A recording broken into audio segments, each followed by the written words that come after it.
Bonjour, je m'appelle Jade Leplus et je souhaite postuler pour l'association Namasté.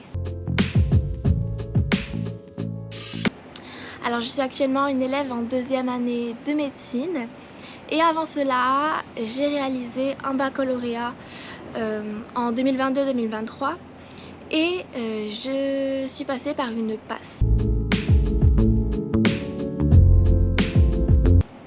Alors je suis passée par une passe parce que j'ai toujours eu envie de travailler dans le domaine de la santé et c'est vraiment ce qui me permettait d'avoir accès au plus grand nombre finalement de formations de la santé.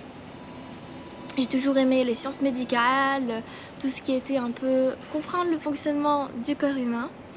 Et aussi je cherchais un métier qui me permettait de travailler au contact du patient, un peu un métier du social finalement. Alors cette première année de passe, elle s'est plutôt bien passée je dirais, un peu stressante, mais j'ai vraiment réussi à bien m'entourer. J'ai découvert des personnes super sympathiques et ça permet vraiment d'avoir du soutien émotionnel, de travailler avec quelqu'un, donc c'est super important pour moi et j'ai eu beaucoup de chance. Mes principaux défauts et qualités en lien avec l'association, je pense que déjà je suis une personne qui est plutôt dans l'entraide et qui touche à tout, ce qui est une bonne chose dans une petite association puisque j'aime bien en fait donner des petits coups de main aux autres personnes et comme dans ce genre d'assos, vraiment un peu tout le monde fait son rôle mais on se complète, je pense que c'est une bonne chose pour moi. Ensuite, je suis une personne qui est plutôt créative, en fait j'aime bien utiliser les outils numériques afin de faire des petites fiches chronologiques, mettre en place des documents, des diaporamas, j'adore. J'ai fait ça toute l'année dernière. Je suis aussi une grande fan de Canvas que je connais sur le bout des doigts, hein. Canvas forever. Puis ensuite, je dirais aussi que je suis une personne plutôt organisée, ponctuelle. Je pense que mon principal défaut, c'est que je suis un peu introvertie au premier abord, mais généralement je me détends et j'arrive à bien m'intégrer au groupe.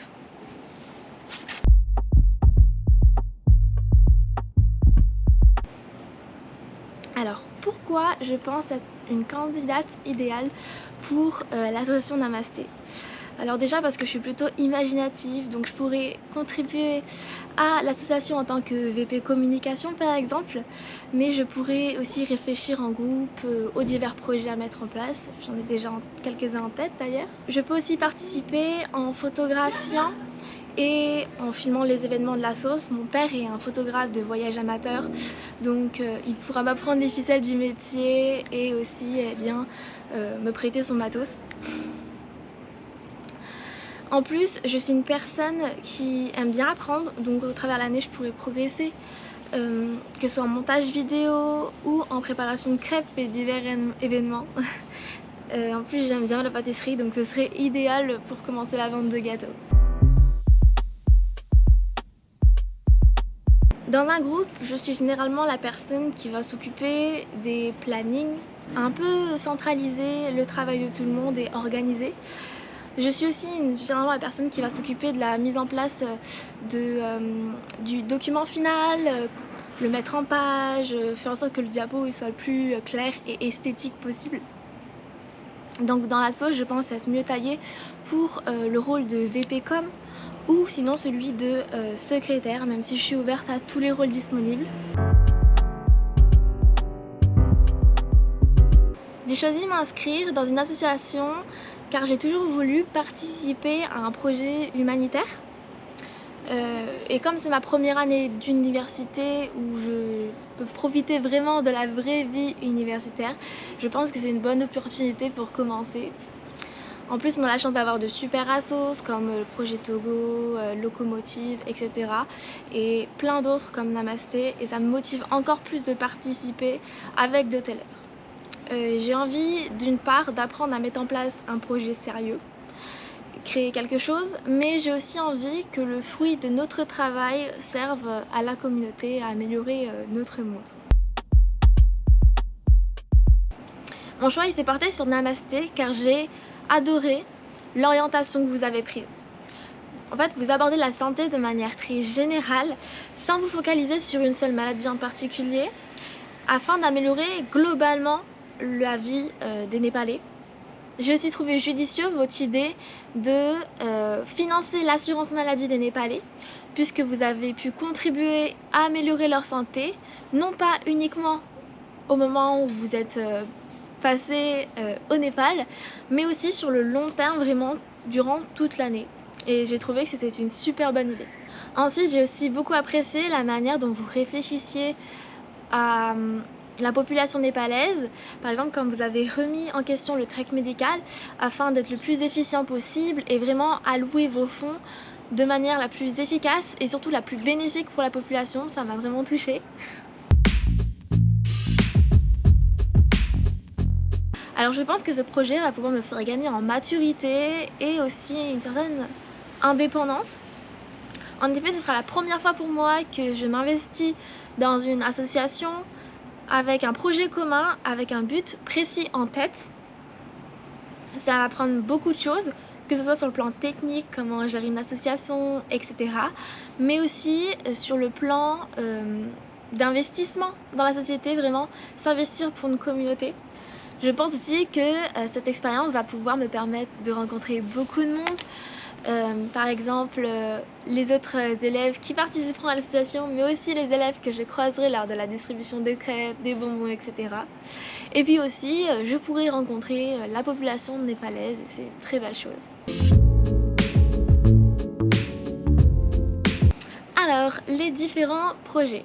Pour ce qui est des projets, j'avais envisagé la possibilité de réaliser des récoltes de fonds un peu en dehors du domaine universitaire. Par exemple, j'envisageais la possibilité de réaliser des séances de lecture de contes et de légendes népalaises que l'on pourrait organiser avec par exemple les bibliothèques ou les EHPAD afin de faire découvrir la culture népalaise, mais aussi afin de permettre de réunir du monde. Et par exemple, après ce genre d'événement de lecture, on pourrait réaliser une récolte de fonds grâce à une vente de crêpes ou de gâteaux et même laisser ouvert la possibilité de faire des dons.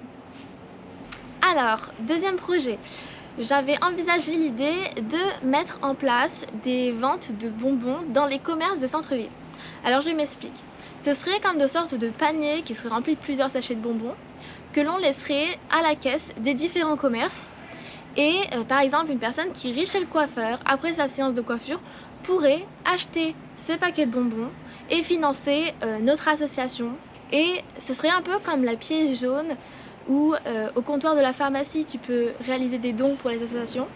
Sauf que là, eh bien, ce serait une vente de bonbons et la personne pourrait repartir avec son petit sachet après avoir visité le commerce.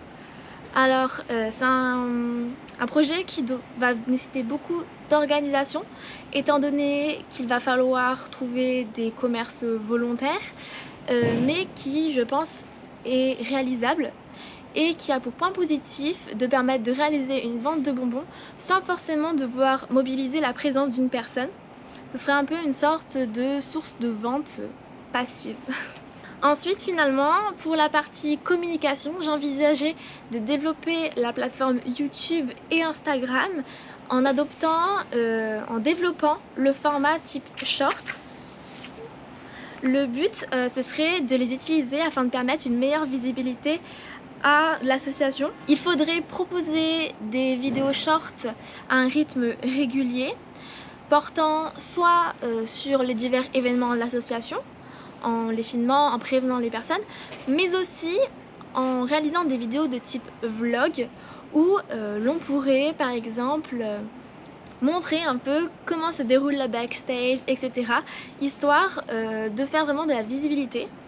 Ensuite, je pense qu'on pourrait aussi mettre en place des vidéos de type sensibilisation pour finalement faire découvrir au monde la difficulté d'accès aux soins médicaux que peuvent avoir certaines populations dans certains pays comme le Népal et utiliser finalement notre présence pour un peu de sensibilisation. On peut aussi profiter de ce format short sur YouTube ou Instagram afin de réaliser une récolte de dons à travers ces applications, par exemple grâce aux Super Thanks de YouTube ou encore avec les dons Instagram qui sont apparus récemment. Alors généralement pour gérer mon stress, je fais des activités afin de me défouler, de me détendre. Souvent c'est du karaoké, donc attention vos oreilles. Mais sinon le sport fonctionne aussi. J'ai eu l'occasion de visiter des pays hors d'Europe et je pense que mon voyage le plus marquant c'était au Vietnam, dans le pays dans lequel est née ma mère.